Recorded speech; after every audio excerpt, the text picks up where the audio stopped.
ধূপগুড়িতে গ্যাসের হাহাকার, বন্ধ হতে চলেছে মিষ্টির দোকানসহ হোটেল, কালোবাজারি অভিযোগ। পশ্চিম এশিয়ার যুদ্ধ পরিস্থিতির জেরে আন্তর্জাতিক বাজারে জ্বালানির অগ্নিমূল্য, তার সরাসরি প্রভাব এবার এসে পড়ল ধূপগুড়ির রসনাবিলাসে। রান্নার গ্যাসের অস্বাভাবিক দাম বৃদ্ধি এবং তীব্র সংকটে কার্যত দিশেহারা শহরের ছোট বড় মিষ্টির দোকান, হোটেল ও রেস্তোরাঁ মালিকেরা। পরিস্থিতির চাপে অনেক ব্যবসায়ী দোকান বন্ধের সিদ্ধান্ত নিতে চলেছেন।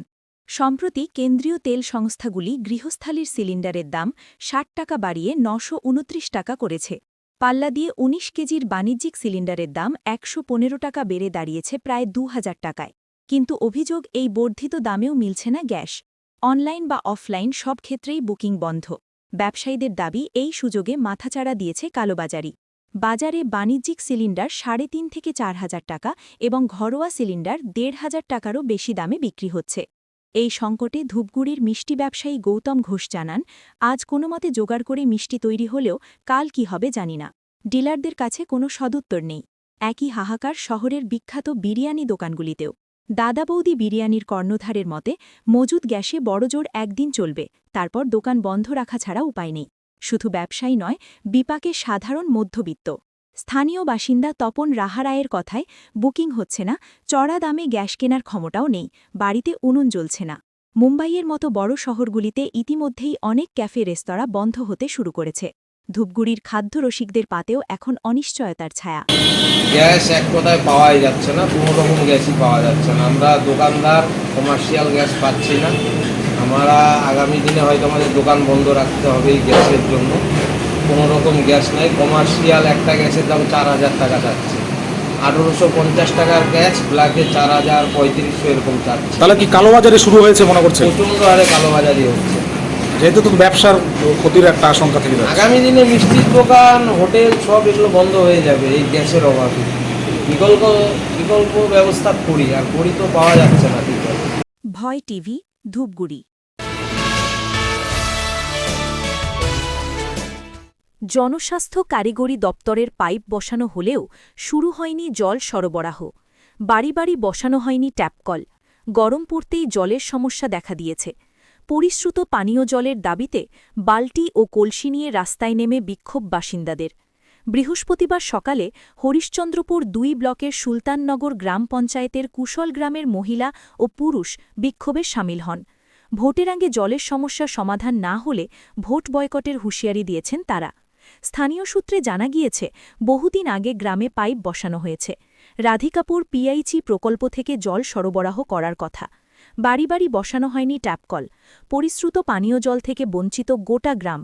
এলাকার মানুষের অভিযোগ, জল সংকটের কথা স্থানীয় নেতা ও প্রশাসনের কর্তাদের নজরে বারবার আনা হয়েছে। ব্লক প্রশাসনকে স্মারকলিপি দেওয়া হয়েছে, কিন্তু কেউই বিষয়টিতে গুরুত্ব দেননি। স্থানীয় বাসিন্দা মজিফুল আলম, আরতি মণ্ডল ও দীনেশ তিওয়ারিরা বলেন, ১৫ বছরে ৩ বার গ্রামে পাইপ বসানো হয়েছে, এখনও পর্যন্ত জল সরবরাহ শুরু হয়নি। গ্রামের বেশিরভাগ মানুষ অগভীর নলকূপের জল পান করে, সেই জল দিয়ে রান্নাবান্না করে। কেউ কেউ পার্শ্ববর্তী বিহারের কানহল গ্রাম থেকে ট্যাপের জল নিয়ে আসে। অগভীর নলকূপের আয়রনযুক্ত জল পান করে বেশিরভাগ মানুষ পেটের অসুখে ভুগছে।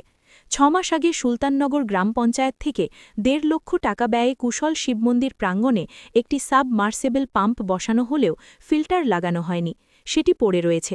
নেতারা ভোটের সময় জলের সমস্যা সমাধানের আশ্বাস দিলেও ভোট শেষে তাদের দেখা পাওয়া যায় না। তাই এবার গ্রামের মানুষ প্রতিজ্ঞা নিয়েছি, ভোটের আগে জলের সমস্যা সমাধান না হলে ভোট বয়কট করব। বাম নেতা আব্দুল বাসির বলেন, গত ৬ জানুয়ারি জলের দাবিতে ব্লক প্রশাসনের নিকট ডেপুটেশন দিয়েছি। এখনও পর্যন্ত প্রশাসনের পক্ষ থেকে কোনো উদ্যোগ নেওয়া হয়নি। শীঘ্রই জলের সমস্যা সমাধান না হলে বৃহত্তর আন্দোলনে নামব।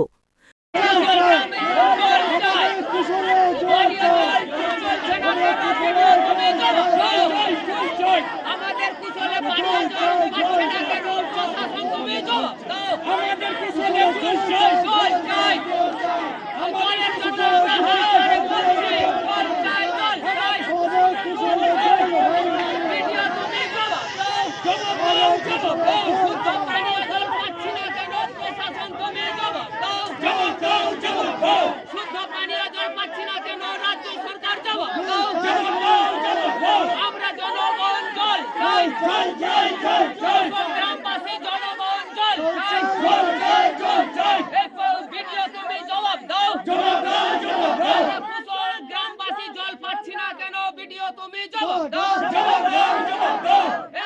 ভয় টিটি হরিশ্চন্দ্রপুর ভয়